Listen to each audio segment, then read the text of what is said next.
So it's time for the Los Angeles Lakers iconic moments, and I think we can both agree that uh, there is probably more for the Lakers than pretty much any other franchise. So a couple of notable inclusions. Obviously, you've got Jerry West, the logo, which did cross my mind. How can that not be iconic? It's technically the brand of the NBA. You've got Will Chamberlain with his ridiculous 50-point averages, only getting that one championship back in 71, I believe. Then you've got the Magic Johnson Showtime era going up against the Celtics pretty much throughout the most of the 80s. Then you've got Kobe and Shaq and them three-peating, almost four-peating, if not for falling apart against Detroit. Then you've got, the Kobe post Shaq era, and then you even have the LeBron era right now. So the Lakers definitely a lot of good stuff to pick from. I think this one, this is probably more of a personal motivator here, but it is Magic Johnson hitting the skyhook for the 1987 championship. There is a lot of modern conversation around point guards. This happened recently, like Steph Curry is the greatest point guard of all time, and Magic Johnson is the name that everyone starts to fight back on a little bit. And one of the fun facts about Magic Johnson, if I'm getting this correct, because again, this happened before I was born. You pointed that out to me just to make sure that everyone understood. This footage was recorded. This moment occurred before I was even a conception. So I believe that this is him subbing in, potentially injured, filling in at that center position. I know that Kareem's in the shot there, but I feel like he ended up playing that center. He slid over and he led his team to a ridiculous stat line, like something like 40 points and like 12 assists and 10 rebounds. And he hits this game winner. And this leads them, in a rivalry too. Like we don't often talk about this because it never really happens. Teams don't often go up against each other with a similar core. And if they do, it's at best 3 or 4 matches. I believe, if I'm getting this correct, this was 8 finals that we saw the Celtics and Celtics and Lakers trade against each other. So it wasn't just those two teams. It was also Magic versus Bird and, McHale and Jabbar. Like all these players are in this moment. And, these are highly competitive moments. And this is him hitting a patented shot of someone else, right? And a shot that a lot of people said, how come no one else does it? And he hits it. He hits it over McHale, who is a very strong defender. And I don't know. It's to me, it was iconic. And for some reason, I remember this. I must have read about it or watched a YouTube video that highlighted it. Just stuck with me. I think look, based upon everything you hear as an NBA fan, this is an iconic moment. The Lakers through the 90s and the 80s were iconic franchise. They had so many superstars come through their doors, even to today. That there's so many highlights that you can pick from, including multitude of rings that they won, in that sort of sense. But I think I think I've strayed away. I've stayed away from obviously not picking something that I can't really describe firsthand. So you're going into somewhat of dangerous territory. It's like that photo you look at and you go, "Oh, I remember that moment," but not really, right? It's like you sort of remember what people have told you about that moment. Yeah, and ultimately, yeah, we're choosing an image before that time. You're sort of working on everyone else's information, or correct or not, to sort of build that moment that you're now classifying as your greatest iconic Lakers image. I guess I've got it obviously in a different era here. You mentioned this era where the Shaq and Kobe era was dominant. Yeah, they killed it here. They killed it here. In fact, they were going, correct me if I'm wrong, for four in a row. Is that correct? They were going for four in a row before the wheels fell off. And the wheels fell off in many different aspects, like Karl Malone was old and Karl Malone wanted to sleep with Kobe's wife, and Gary Payton was old, and all these things, right? We've heard all those stories, right? They're probably the ones that sort of stand out from that perspective. And then the core one here was that Kobe and Shaq were feuding. And um, I guess it's an interesting um moment in time if you really think back about it, and then you sort of think about also how it played out over time. Yeah, I think there was a level of realization as the careers played out.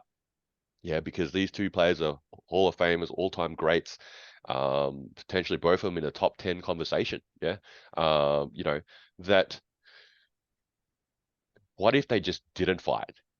Yeah, what if they actually had I don't know, what was it really? If you think back then, it was like put our egos aside.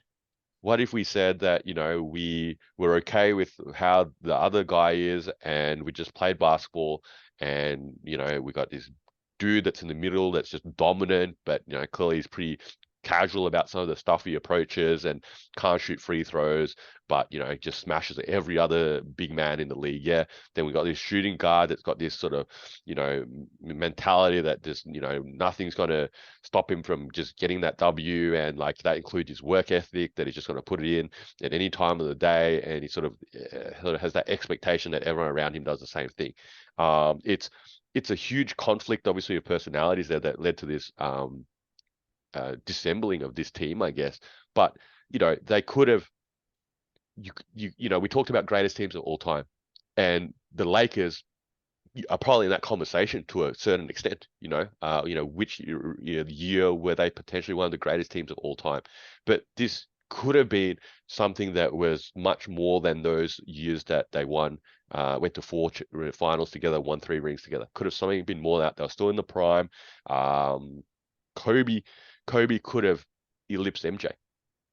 Yeah, Shaq could have been the greatest center of all time, but that would have only occurred if they'd stayed together. That's something I think this what happened here with the Lakers and these two players really, we talk about what ifs. Yeah, a lot of our images have got to do with what ifs, and I think this one here arguably is probably the biggest what if in all these what ifs in this sort of not we're not talking about an injury or a draft sort of perspective. We're just talking about what if these guys had just, you know, got over this shit and just played basketball together. Yeah. Yeah, I don't know. I think that's why I picked this image. No, look, I think as I alluded to at the start, you really can't go wrong with a lot of iconic NBA Lakers moments. They're the storied franchise for a reason. I think probably another thing that makes it impressive, like the Lakers three-peat is the last three-peat that we've had. So we haven't had one since. And, when I talked before in the Warriors one saying that the modern era is more talented, the teams are deeper, there's less dilution across the league. They technically did that in a deeper league or in a league that was getting, to be more talented. And the fact that you can think, well, they could have won a fourth because they were already in the finals anyway. And can they win a fifth? How do they retool to win a sixth? And what? That's 2004, and they're back in the finals in 2008. So it's not unfathomable to say if those two stop feuding, can they keep it going? And Shaq even won another one. So clearly he had the talent and the physicality to stay on the Lakers and have success. So Well, good here's one. Good here's pick. a what if that I've actually never sort of suggested, and because we're talking on this topic right now, if Kobe and Shaq, if this Lakers team had won four in a row, Kobe would then have ended up with five rings. Sorry, six rings. My bad. Six rings, Hmm. correct? Four plus two is six, right? So he would have tied MJ. But then you would say, but Kobe won four in a row. Yeah. Whereas MJ could only win three in a row. He did that twice, but he did it, he could only win three in a row. The challenge has been since the MJ period, and we're not talking about the Celtics and the Bill Russell and the craziness that the Celtics were back in the era before we were born. Okay. That no one has done something greater than what MJ achieved. Yeah. And the Lakers, probably one of the only prospects besides maybe the Warriors that could make a claim that they had that opportunity and were there. They were right there to perhaps get close to that. But they ultimately didn't do that here. And then you get your asterisk there that, well, Kobe didn't win it. They had Shaq. Well, I don't know. This is the MJ and Pippen situation, right? You're going to have a good team to win, right? So, it's the same sort of conversation there. But I don't know. That's an interesting one. Actually, I've never really specifically sort of talked about, but that would have been interesting. This is Two Guys with Spare Time. I'm Faz, this is Nick. You're probably a basketball fan like us, so hopefully you can throw us an assist and giving our video a like and subscribing to our channel. And if you got thoughts, feelings, or even some suggestions, please put them down in the comment section below. And thank you for using your spare time to watch us in our spare time.